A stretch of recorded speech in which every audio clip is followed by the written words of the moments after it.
Hello. Tired of the hypocrisy signing on again. Hope this video is finding everyone well. I was hoping to share some thoughts today about bitterness. I understand a great number of us, myself included, over the years having discovered what we have discovered about the Watchtower Society and the lies and false prophecies that they've propagated over the past century and more, have come away with a very bitter taste in our mouth, having been part of the lies and the deception and the way that their manner of truth is presented to the world. And it led me to recall an experience I had out in field service as a newly baptized witness. This was back in 1981, I'm guessing probably in the late summer, maybe the early fall. I was out in an English congregation. I used to belong to either English or Spanish congregations, as I'm fluent in both languages. At this particular time I was associated with an English congregation, and I was out with a young brother who is married.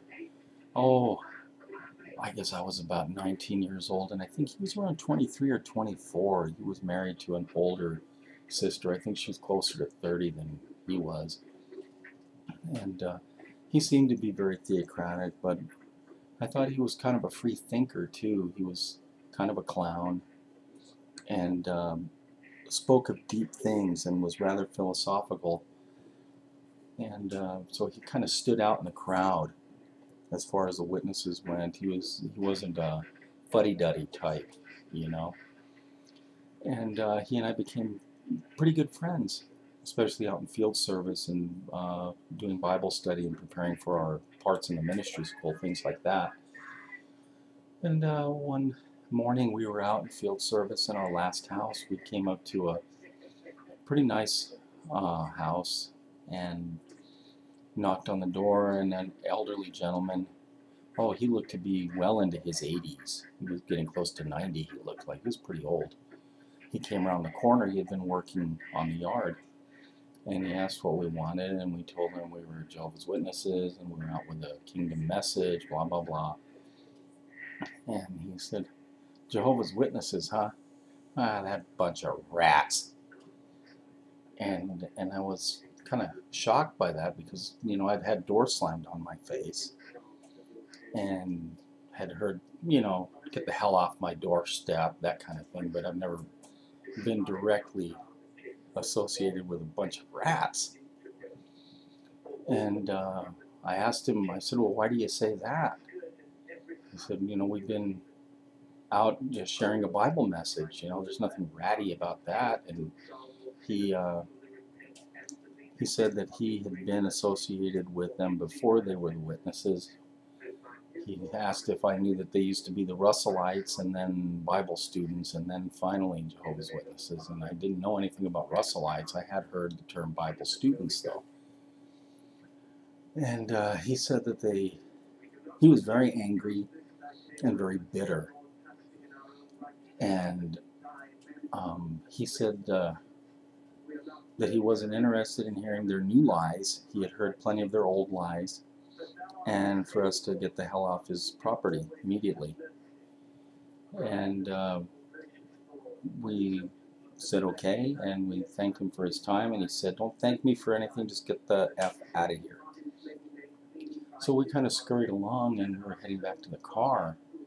And the car was probably a couple of blocks away, and so we're walking along there, and the brother I was with, Don, he said, "How does it feel to be a rat, brother?" And I said, "Well, I don't know about you." I said, "I'm not a rat." And he said, "No, you are a rat." And I stopped and I look at him and I go, "What are you talking about?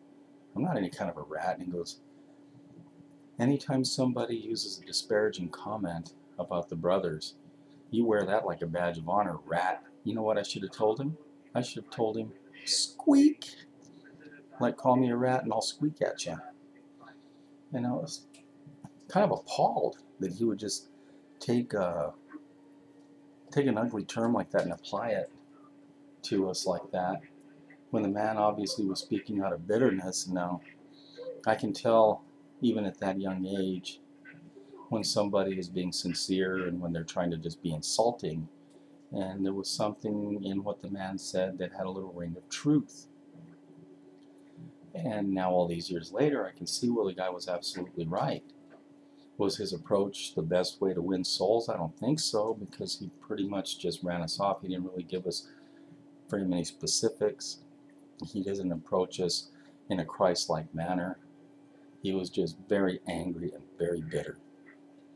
And I can't say I blame him, but at the same time, when they were first called witnesses, that was back in the 40s. That was nearly 40 years before. When they were Bible students, it was before that. When they were Russellites, it was before that. And here was a man in his 80s, I'm guessing, that had carried around at least 40 or 50 years of bitterness, to where it was still so vitriolic at that late stage of life. I mean, I could just see the veins popping out in his forehead and on his temples and in his neck. He was just so angry and bitter. And I don't think I want that in my heart if I live that long. I'm thinking about an experience I had just a few days ago when a witness came to my door, and this guy that I knew, he took one look at me and he shoved an invitation to the assembly into my hand and was kind of shoving his wife along down the walkway, saying, "We gotta go, we gotta go, we gotta go, have a good day, gotta go." And he booked it out of here. And I didn't know if somebody had been telling him that they'd been watching my videos, that I'm some kind of an apostate, if I'm dangerous, or what, but he was just terrified to have run into me. And he and I have never had even a cross word. That was before the assembly, and now, I think it was like 2 days ago, maybe 3 days ago, his son, a young elder in the congregation, came to my door with his beautiful young wife. And he recognized me right away, and he put out his hand and goes, "Oh, hey."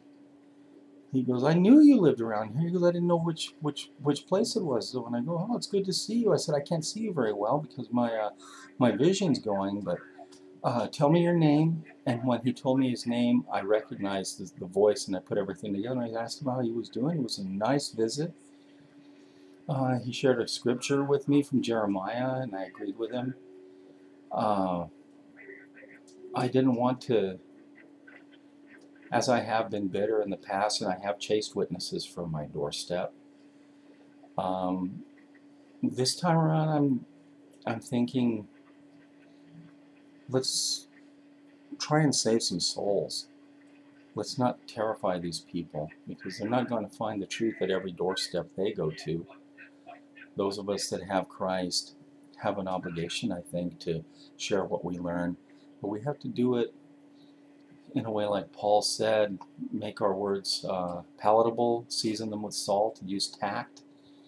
And so I'm not going to right away attack the witness's beliefs. I think the way to not be bitter would be to leave an opportunity for a return visit. And so that's what I did.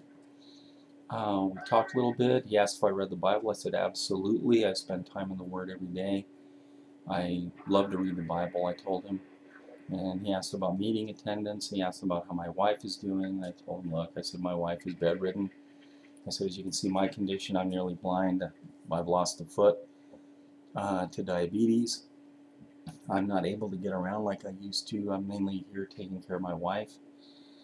He mentioned seeing my son at the movie theater the other day, and we talked about that. It was just a very genuine, cordial conversation. A little bit of Bible talk there. Nothing doctrinal, nothing to cause problems or anything, and I've left the door open for him to come back. I'm pretty sure he's going to want to come back. And when he does, I even offered him water. It was a hot day, and I offered him cold water from my fridge. I have some bottled water there just for that purpose in case people come by and need it. I think that's how I'm going to deal with my life from here on out, is rather than embrace the bitterness that has been in my heart before. I think I'm going to shed myself of the bitterness, and I'm going to try to reach out to the people that are still in darkness in that watchtower. You know, I'm going to be loving to them. I'm going to be kind, and rather than be like that 80-something-year-old man who was still very bitter at that stage of life, I think I'm going to rather and enjoy the good part of life and try and help people to see some light at the end of the tunnel and get out of that tower if they can. I just thought I'd share that with everybody. I want to share the Lord's shalom with everybody and God's blessings upon you all, and I hope to talk with you again very soon. Bye-bye now.